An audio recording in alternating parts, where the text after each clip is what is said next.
تخيل في السماء في وحش كوني، الثقب الأسود. الثقب الأسود بيتكون لما نجم عملاق بيموت وينهار على نفسه. جاذبيته بتبقى كبيرة جدا ومرعبة لدرجة إن حتى الضوء اللي هو أسرع حاجة في الكون واللي بيجري بسرعة 300 ألف كيلو متر في الثانية مش قادر يهرب منه. العلماء بيسموا الحد اللي مفيش رجوع بعده باسم أفق الحدث، يعني لو عديت منه خلاص انتهى الموضوع، مش هترجع أبدا. والغريب ان الزمن حوالين الثقب الاسود بيتشوه تماما، يعني دقيقه بس جنب الثقب الاسود ممكن تساوي سنين كتير جدا. وده مش خيال علمي، ده اللي اتكلم عنه اينشتاين في نظريته النسبيه. سنه 1915 اينشتاين قلب العالم كله بنظريه اسمها النسبيه العامه، وقال ان الجاذبيه مش قوه بتشد الاجسام لبعض وخلاص، لا، ده انحناء في حاجه اسمها الزمكان. ببساطه الكون حوالينا شبه قماشه ضخمه، القماشه دي هي الزمان زائد المكان سوا مندمجين مع بعض، ومن هنا جه اسم الزمكان. يعني ببساطه اي جسم ضخم زي الشمس مثلا بيعمل حفره او انحناء في القماشه دي،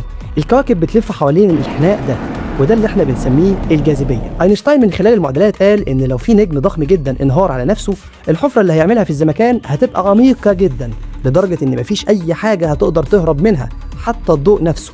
ودي كانت أول مرة يظهر فيها مصطلح الثقب الأسود، حتى لو أينشتاين نفسه ما كانش مقتنع إنه ممكن يكون حقيقي، بس الراجل ده طلع عبقري وسابق عصره ب100 سنة. لكن عشان نكون صادقين، الحقيقة إن الفكرة أقدم من أينشتاين شوية. سنة 1783 عالم اسمه جون ميتشل اتكلم عن نجوم مظلمة كتلتها ضخمة لدرجة إن الضوء ما يقدرش يهرب منها، لكن برضه كانت مجرد خيال علمي وقتها. بعدها سنة 1971 اكتشفوا إن في جسم اسمه سيجناس X1 كان بيسحب مادة من نجم جنبه وبياكلها، وده كان أول دليل قوي على وجود الثقوب السوداء. احنا طول السنين اللي فاتت كان كل معلوماتنا عن الثقب الأسود نظرية، وما كناش نعرف شكله حتى ايه ولا صورته عامله ازاي، لحد عام 2019 التقطنا اول صوره حقيقيه للثقب الاسود بعد ما الاف العلماء جمعوا بيانات من تلسكوبات متوزعه في كوكب الارض كله. واللي بيظهر قدامك دلوقتي هو الظل بتاع وحش كتلته اكتر من 6 مليار مره كتله الشمس. طب لو انسان دخل جوه الثقب الاسود تفتكر ممكن يحصل له ايه؟